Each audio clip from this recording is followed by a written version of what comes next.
I gotta keep going. I gotta keep going. I gotta That's going to be huge. Drop some one, drop some trophies in the chat, and let's welcome Daniel in. Let's fire this thing up. So, man, I'm a huge fan of your story because I remember the first time that, I started looking into your stuff, and everybody here knows that, all we do is forward Daniel G Instagram post through our chats all day, whether it's Mhm. objection fighting or whatever it is. But one of the best things I heard is I remember how you got into sales and you dropped out of university. I think you were at like 21, 22, right? Yeah, yeah. And is that the time you were selling like medical equipment or was it the lawn stuff you were doing before? Listen, to be honest, I was in a network marketing company at the age of 14 and a Uh-huh. half.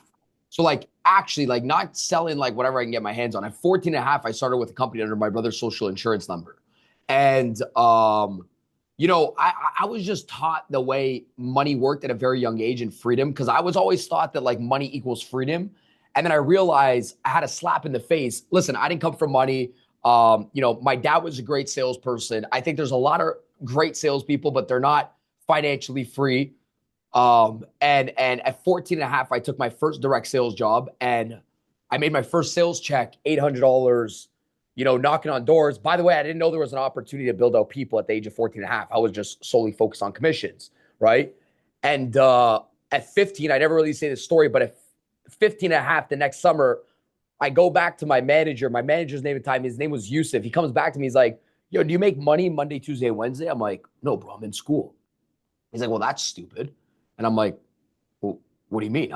I work for your guys' ass on Thursday, Friday, Saturday, Sunday. I'm like, they're already about to cancel me from school because I'm already taking off Thursday, Friday. I'm like, I don't make money Monday, Tuesday, Wednesday. KFC doesn't accept me. He's like, well, that's dumb. I'm like, are you going to fire me? He said, I can't because it's a volunteer sport. But I'm like, so what do I got to do? He's like, listen, if you want to make money, and my whole mindset changed, and I'll never forget the talk. He said, if you want to make money, you got to become obsessed with chairs. And I'm like, what do you mean? He's like, yeah, if you want to make money, become obsessed with chairs. I'm like, you want me to sell you the chair? I could sell you the chair. I'm like, I sell ice to an Eskimo. I'll sell you the chair if you want me to sell you the chair. He's like, when you look at that chair, what do you see? And I'm like, a freaking old ass chair. We were in a warehouse. I'm like, an old ass chair with 4 legs that you guys probably got to switch. He's like, what do you see? I'm like, an old ass chair. He's like, keep staring at it.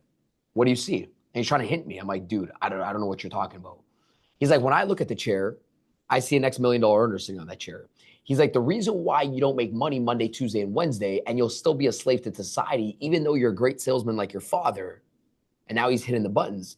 He's like, because you don't know how to get people to sit down in the chair. And he said, until you can get somebody to sit down in the chair, do the job just as good or as better as you don't have freedom inside of life. He says, freedom comes from people and systems, not from money. He's like, Daniel, how many people do you know that make a lot of money inside of sales, yet they still don't have freedom and they can't go on 20 vacations a year? Because they never taught somebody how to do the job just as good or as better as them. There could be millionaires. He's like, there's people that have figured out the sales game, sharp suits, nice tie, working at a real estate brokerage or a car brokerage or a car lot.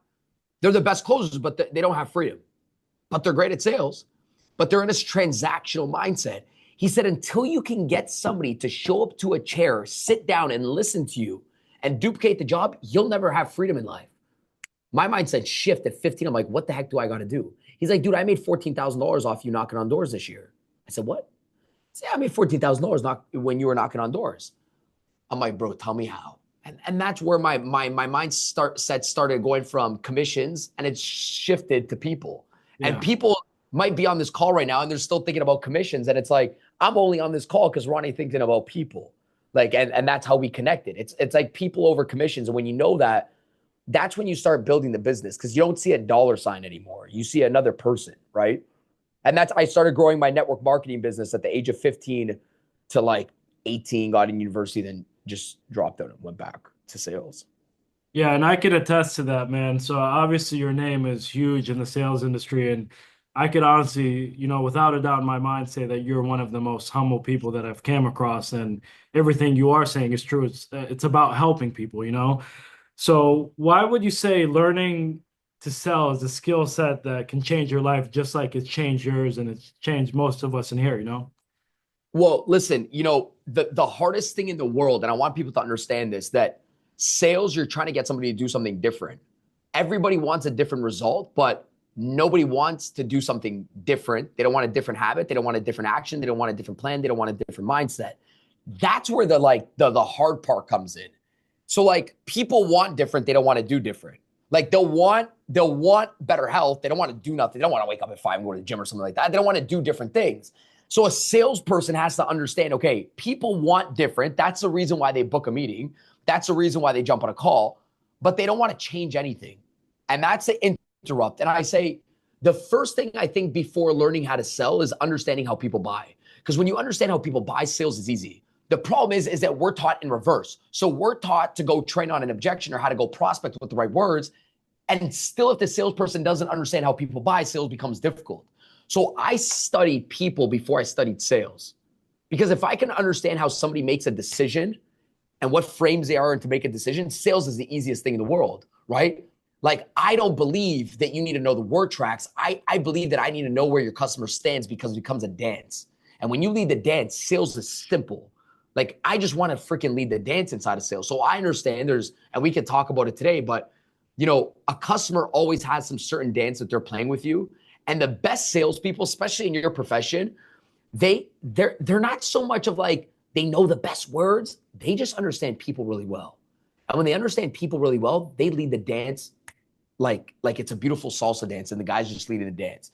The problem is most time the customer leads the dance and the salesperson is just responding to the customer or heightening resistance, or kind of gets jerked by a buyer and does a lot of unpaid consulting, sends off a proposal, thinks they're going to get a contract, and by the end of Friday, then poof, disappear, they're gone because you didn't understand the dance. So I like to teach the dance better than I like to teach sales because it's a visual, bro. Like sales, especially the game that we play, sometimes over Zoom, every word that you say creates the dance, and it's who's controlling it, who's framing it. And to me, it's all visual.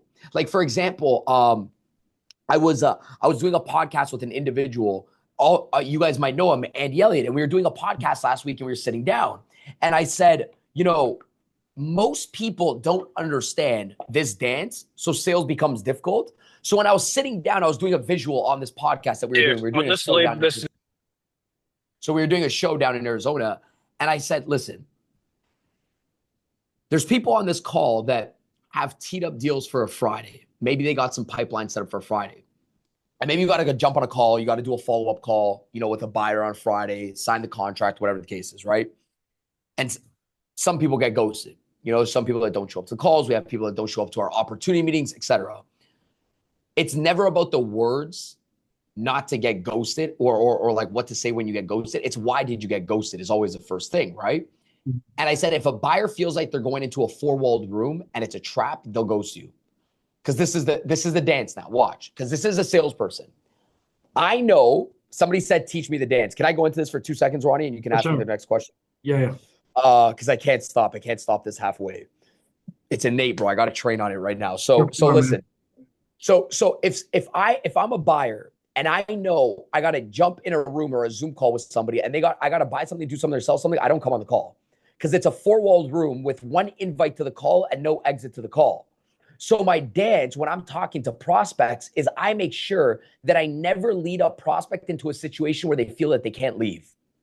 And that comes through my words. Every single prospect will ghost us or have high resistance because they feel like they're in a room where they can't leave the room. So we call it here selling the shit out of the exit, right? So it's anytime we do something, we make sure there's a door here and there's a door there where they can always leave. So if I'm prospecting Ronnie on a call, I'm going to say, hey, by the way, dude, I just want to show you, what athletes like yourself are doing after they're done, sometimes graduating college or sometimes when they're in it right now. But, it seems like you're super busy with, your athletic career. So not even right now, but I want to show you, what college football players like yourself are doing just to keep their, career safe and secure, after they're done. So they got a plan B. So it's in the back of their pocket for the future. So the first thing I do is I say, you're going to come on the call and you don't got to buy shit on the call. And I sold you the exit on the call. Because I'm like, so when you're done college, you have us in the back of your pocket for the future. Most people are trying to get a buyer to take a look at the information. However, the dance is this. Buyers love stealing, give it to them. Like, let them steal. A prospect's job is to take all the information and buy nothing. We never have a closing problem. We have a show up problem. We can't get enough people to show up. We can't get enough people to show up because we're always talking about like, yeah, man, you know, this is really going to change your life. No, hey, Steve, by the way, I know a lot of videographers like yourself. Steve's standing behind the camera. Man, I know a lot of videographers like yourself that, you know, just want to, you know, keep their, you know, income safe and secure and protect it. And obviously right now, you know, you're on the road with Daniel G. You guys are traveling right now, but you know, it's something to look at maybe even like a year, 2 years down the road, just to keep your family safe and secure. If anything does happen, at least you have us in the back of your pocket for the future when you're ready to compare. So I'm saying you're going to come on the call, you're going to steal everything, you're going to leave the call. So it's always making sure there's no trap, so the resistance down. Because phase one is just trying to drop their shoulders. That's phase one. Like, I don't got to buy shit here, right? So we'll keep talking about the other ones, but I just think it's a dance, right? It's just like constantly lowering the resistance on a call and framing the call so like they just show up. That's our first problem. You know, I've also realized one thing. I'm going to the next question. I realize a lot of people don't have a closing problem. And most people generalize recruiting, prospecting, closing. They say, you know, it's really hard for me to sign up business partners or, you know, sell a customer. And my question is this, as a leader, by the way, if you're a leader inside of this business, you lead 3 people, 30 people, or 300 people, don't ever let somebody freaking tell you it's hard to recruit people because they just generalized the most important aspect of the business. Recruiting is massive. Are you kidding me? Steve, turn this thing on. Turn this on. Recruiting. Wait. Janet, you're complaining. You don't want to solve a problem. You just generalize the biggest part of our business, which is recruiting and prospecting. You're saying it's hard. My question is where? Because if somebody says recruiting is hard, that's a complaint. That's not a problem. That's indicating that they're generalizing the whole business and they want to complain and they want to shoulder clean on. My question is this, as a leader, if somebody says closing is hard or recruiting is hard, my first question is like, where? Recruiting's hard, really? Do you mean, because that's a complaint, that's not a problem. If somebody says that to you, you say, don't let the door hit you on the way out.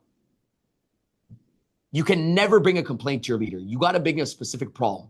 And leaders, you got to lead off problems. You can't lead off complaints. That's a complaint. That identifies that they didn't do they didn't dig down to the core of where recruiting is hard. Do you mean people showing up to calls? Do you mean having like, you don't know how to book the meeting? So BAM, you don't know how to book the meeting. Do you mean holding the conversation? Do you mean the opening? Do you mean even getting them to say hello back to you in the first 5 seconds of a cold call or a direct message? Like, where is it hard? Like, you might not have a book a meeting problem. You're getting 99 out of 100 people not even saying hi back to you in the DM. You got a high problem. See, when we lead inside a business, we don't let people generalize. I always ask, where is it hard? That's called a specific problem. I think sexy language to a leader is when a business partner comes up to a leader and says, hey, by the way, I reached out to 37 people yesterday and, 36 people picked up the phone and they're just hanging up right away. What would you do differently? That's a problem. I lead that person. I don't lead the person that says, man, recruiting is just hard this month. Don't let the door hit you on the way out. One person said, I tried something and I fell into something and I want to solve something. I lead that person. That's called language. As leaders, we lead off language. And your team will tell you, I want to be led or I don't want to be led. That person says, I want to be led. I did some shit. I fell into some shit. I want to solve some shit. The other person, excuse my language, says, hey, by the way, I just want to complain. Yeah, business is hard this month. Yeah, okay, don't let the door hit you on the way out. Hard? All right, Ronnie, let's keep going. And that's huge because figuring out whether you're getting a complaint or a problem is huge, because I always say that this works if you do, but if there's no accountability in sales, you can't find the solution, because the quicker that you find out that you're the problem, you will find that solution. I got asked this question at convention and I wrote it down. I said, it's one of the questions that I wanted to ask you. So what would you say is the best piece of advice that you received that has helped you in sales and get to where you're at now? Like if you had to pick one piece of advice. Yeah, everything's in the last bracket of your sales business. That was mine when I was young was, I think business is a 40-20-40 game. So it's 40-20-40. And, my manager used to show me that when I was young. He said, 40% is prospecting, 20% is closing, 20% is closing. Think of that. He said the other 40% is, building referrals, scaling, and tapping in and digging deep is the last 40%. He said the first 60% doesn't turn you into a millionaire. It's the last 40% that turns you into a millionaire. That's why the greatest salespeople in the world didn't leave generational wealth. So like, to me, it was always like, don't try to sell somebody and sign up somebody. Try to launch a new relationship, because if you're not thinking like that, you're never going to be thinking about the last 40%. So I think, in terms of me, my mindset has shifted, and every single sale is a sign. So that's probably my best advice. Like, it's a sign that whatever you did worked. It's not a commission check. It's like a sign. So if you made one sale, it's a sign that your prospecting has worked. The people that don't win never compound the signs. So they think it's a sale, but I'm like, no. It's an indicator that whatever you did actually work. Now double down the work ethic. Most people look at a sale as just a dollar amount. I could tell everybody, if everybody, we heard this thing called momentum, right? Now I'll tell you one thing. Most people here are $500,000 annual earners, but they don't make it. But you guys are. Most people here are $300,000 plus annual earners, but most people aren't making it. I know that. There's this many people making it. Pareto. Why? I'll tell you how you're a $500,000 annual earner, okay? And you'll be like, oh shit, yeah, maybe 9 cents. I guarantee you, if I were to ask on this call, how many people here have made $2,000 in commissions in one day, or just $2,000 in a day in general? I don't care if it's selling diapers, insurance, anything. I guarantee you at least 90% of the call has made $1,000 in one day. You figured it out in one day, selling something. So my question becomes this: how many people on the call make $30,000 a month for 12 months straight? So majority of people are like, well, not really. Why?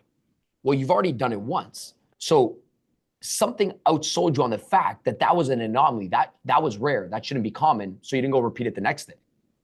See, most of you guys are already $1 million earners.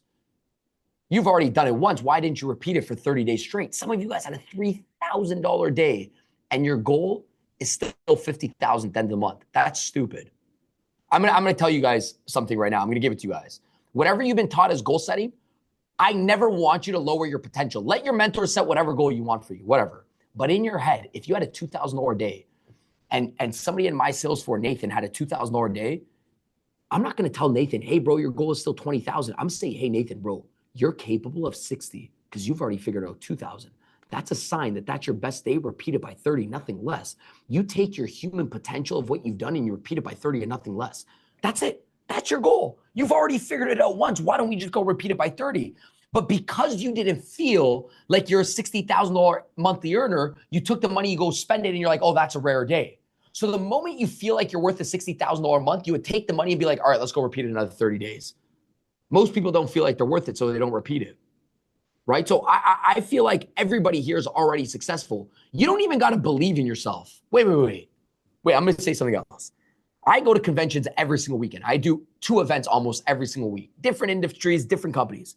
And I hear this message about belief. And people are like, oh, you got to believe in yourself. And I step away from this bubble and I'm like, okay, imagine I was sitting in that chair and somebody tells Daniel G, believe in yourself, man. You're going to be super smart and you're going to go to university and you're going to make a lot of money. I don't know where to start. Like, I don't know where to start. It's too fluffy for me.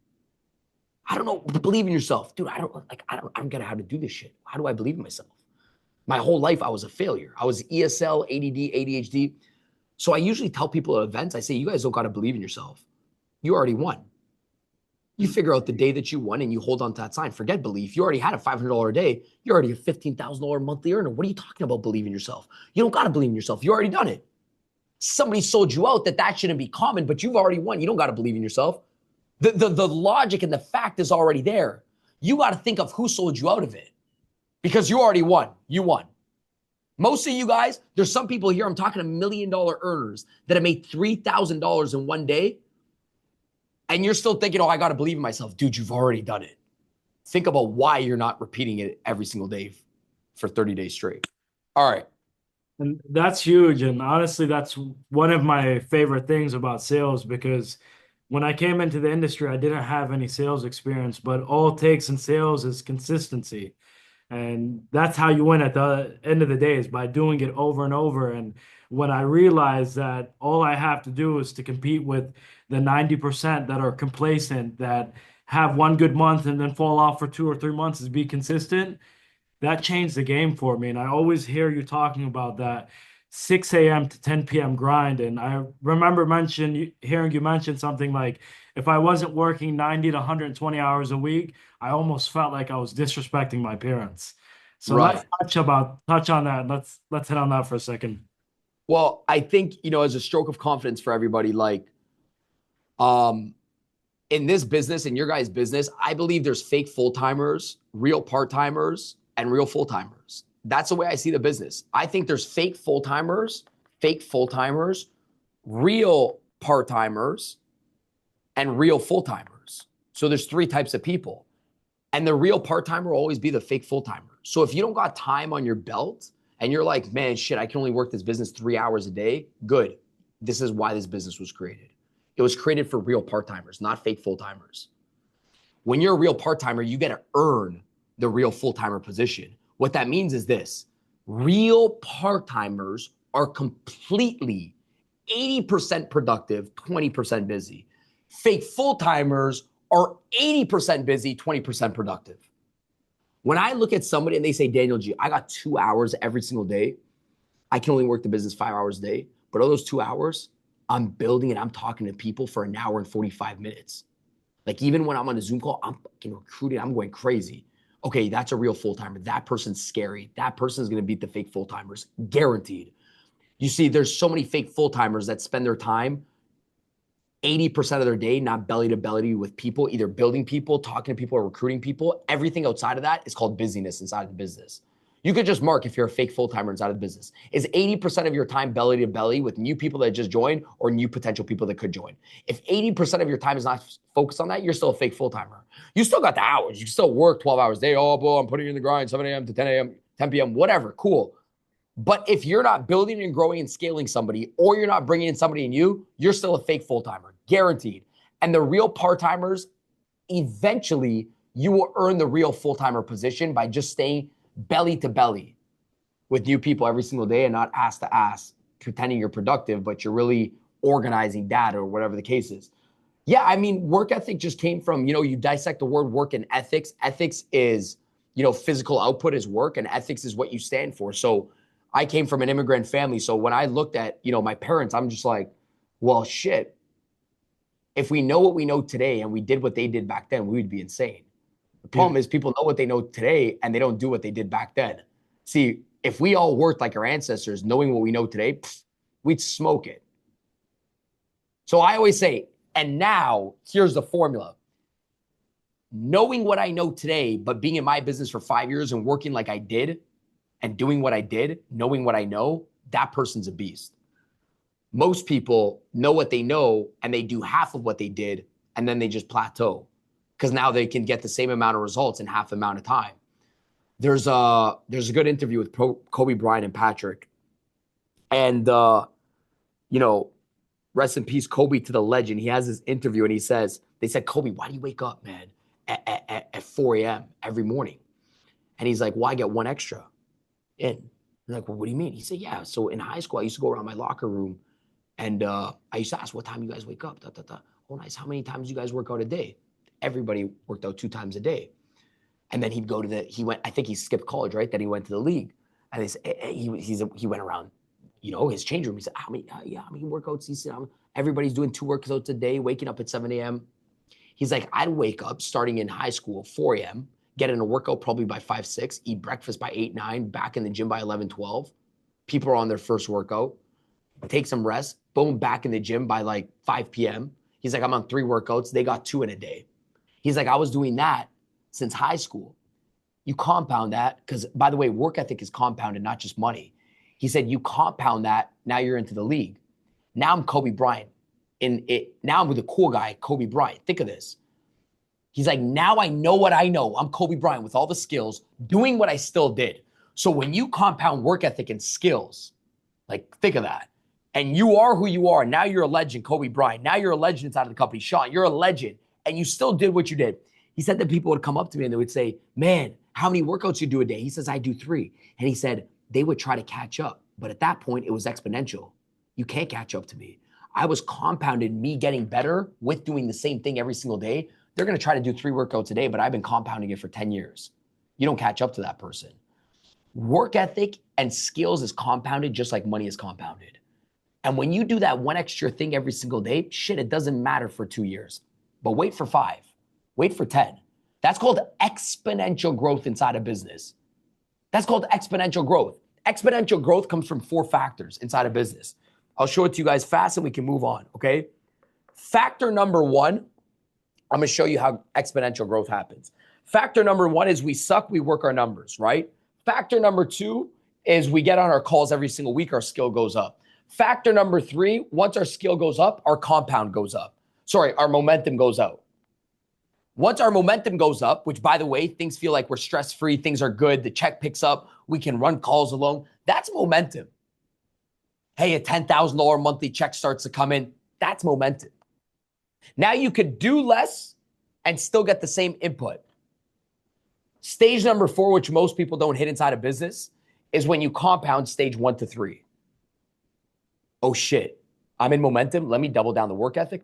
Let me double down the skills. Let me repeat the cycle. Let me repeat the cycle. Let me repeat the cycle. Until eventually you compound cycle 1, 2, and 3 enough, you get hockey stick effect. That's called the exponential factor inside of the business.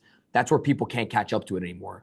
That's when you look at your bank account and $100,000 deposit came in for a week of work and people call it a scam.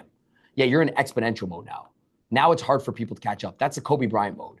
That's because you compounded 1, 2, and 3. You did a lot of work. You got better. You got better. You're in momentum. You're in momentum. You identified that it worked. You went back right to the work ethic. You doubled down the numbers. You doubled down numbers. You doubled down skills. You see what I mean? Most people don't compound momentum. And the people that do, it shows in their consistent results inside of the business. And I think that's huge because when you and I were talking in Miami, that was one of the questions that I asked you after kind of telling you about some of the results that I was able to get in 2024 and the team as well. So like most people, they don't harness that momentum when they have it. And the biggest thing that I took away from our conversation is you told me it's time to double up.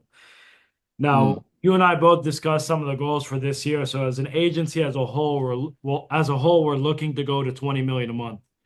So it's a huge goal. And if we're able to get there, we're going to be the fastest that's done it in the industry to go from where we're at to there because it'll be a huge trajectory.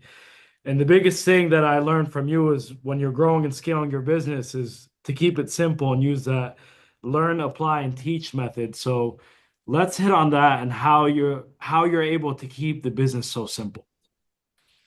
Yeah, I think for me, I always say if we can always just learn in threes, people always remember it. So let's say it's a business presentation. When I'm thinking of a business presentation, I'm like, okay, 3 blind mice, 3 musketeers, 3 little pigs. Like I'm thinking, okay, threes. Everybody remembers in threes. So when we're giving a presentation, I believe our customers won't remember like buildings on fire, stop, drop, roll, not 25 steps. I believe there's always has to be 3 takeaways inside of every single presentation that somebody can remember. The same way we train ourselves on 3 most important factors inside of the business, right? Which is like recruiting, closing, and leadership, right? That's our 3 main factors inside of business. There's no ifs, ands, or buts. That is our business. Recruiting, talking to people every single day, getting good at closing, and just getting good at launching, right? And I think, launching starts in the close, but that's a different conversation. When you can master those 3 things and really hone in on them, master recruiting, master getting past the no, which, listen, that is the business team. It's master recruiting, closing is getting past the no, and master launching. You might be like really good at recruiting. You might be really good at getting past a no, which is closing, but you might be really soft at launching and you don't launch somebody for like 3 days when you could have launched them like the next morning and the hype has died out. So maybe you're really good at closing, but you're a really bad launcher and leader. You got to look at that. Like maybe you just got to get better and shorten the time frame of launching your next business partner to get them in movement right away and not them be stale for like 3 days. So maybe you got to figure out the gap. Like, okay, maybe I'm good at launching, but I don't have enough people to launch. I don't talk to enough people, right? So you just got to split your business up into those 3 sections: recruiting and prospecting, closing, getting past a no. Oh, and by the way, when I talk about closing and getting past a no, I believe, and we can just monitor how good you are at closing, that fortune is not in the follow-up. Fortune's in the amount of attempts that you do on the first conversation, then fortune's in the follow-up. Let me rephrase that one more time. Fortune is not in the follow-up. Fortune is only in the follow-up when you're done your attempts on the first call. Fortune is the amount of attempts on the first sit, and then fortune is in the follow-up. So you're a good closer when your attempts are high. Most average salespeople have 1 to 2 attempts. Most great. See, you know what they say? The stat in this industry is you got to follow up with somebody 7 to 8 times before they say yes. Okay, yes, Bob, I agree with you. If you don't try to attempt 4 to 5 times on the first call to try to get the bare naked truth of the objection, you're going to have to follow up 4 to 5 times because you don't even know the real objection because you haven't tried to attempt 4 to 5 times to get the real objection. So the rule of follow-up is you only follow up with the objection as to why they said no to you. And most salespeople don't do that. Most salespeople say, are you ready to get started? Hey, let me say that again. I'm going to slow that down for a second. A person that is a masterful follow-up person only follows up on the reason as to why somebody said no to the business. But how would you know the reason if you didn't attempt 45 times and they just said, oh, it's a little bit about the money? When that's not the real reason. Oh, I just need to speak to my spouse. Well, that's not the real reason. But you're following up on that. Hey, did you talk to Janet? Hey, did you raise the capital? Hey, did you think it over? That might not be the reason.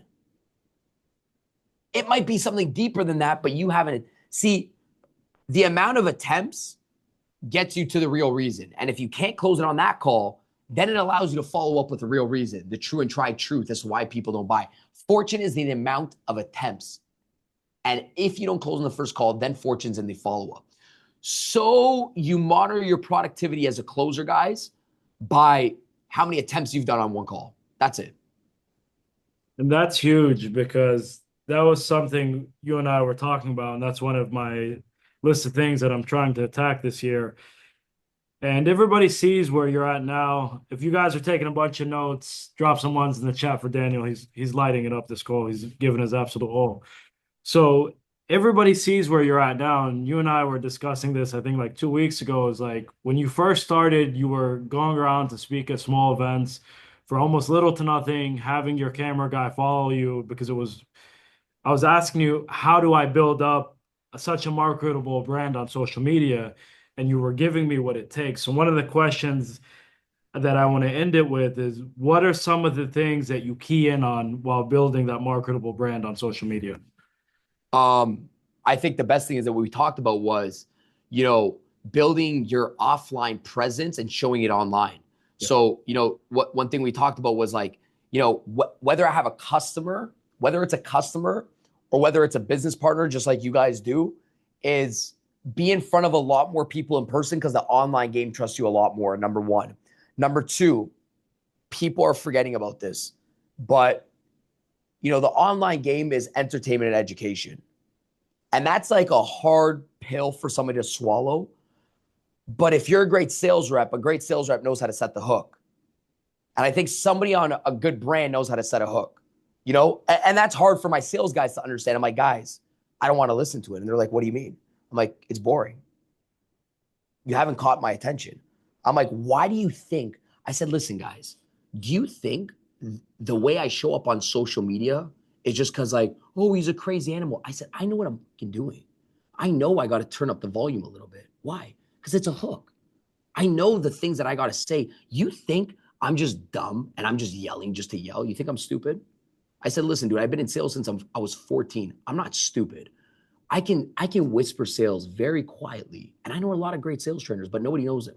I'm like, why do you think Andy, myself, Grant, we get attention? We know the hook. We know the hook. We know how to hook people.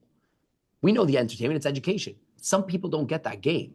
They think it's just, oh, just let me educate people on just finances. And no, you gotta learn how to set the hook on social media. Like, hey, by the way, this is the most dangerous thing. Let me show you something. And then you set the hook and people are like, oh, what's happening?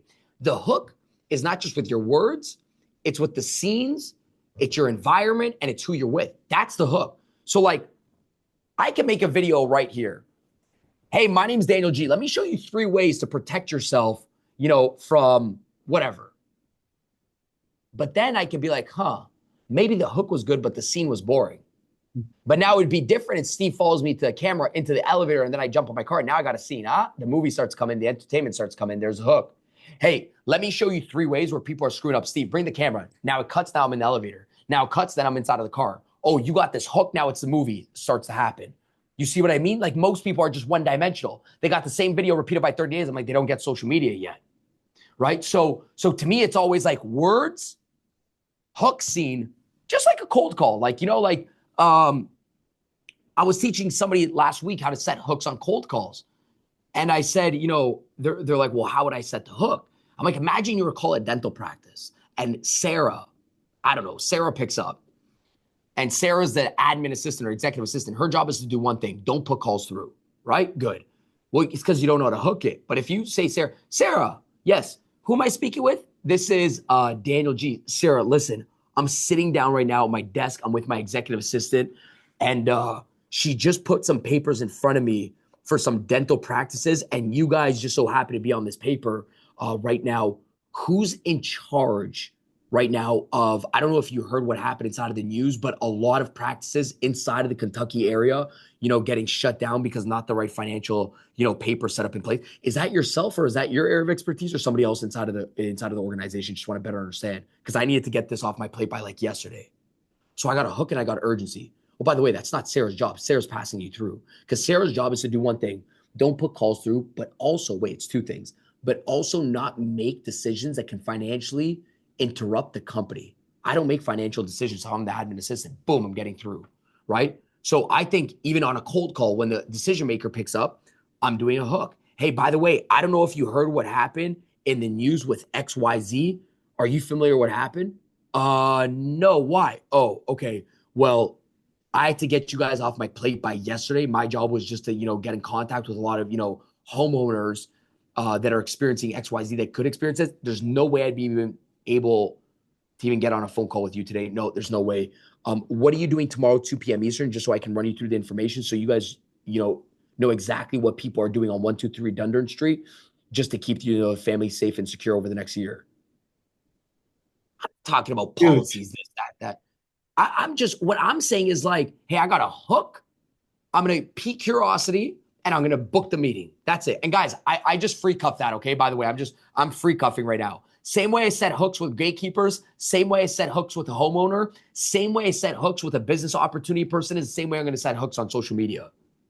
That's huge. This has been a killer call, Daniel. And I always like to close out the call like this with our guests is if you could leave us with one thing as we get ready for this huge year in 2025, what would it be? Enjoy seeding and watering the seed because the business has nothing to do with the harvest. And I know that's hard to think about when you don't have money, but even when you get the harvest, you realize you still got to freaking enjoy planting the seed because it's not like you only care about the harvest when you need it, right? So when you're like, you need to get to 10,000 a month or 5,000 to pay your bills. But when do you get it? Then what? You're going to stop planting the seed. So you actually literally have to fall in love with farming and planting the seed and watering the seed because eventually you'll get the harvest. But if you don't fall in love with doing that thing, then when you get the harvest, what are you going to do? Stop doing the planting?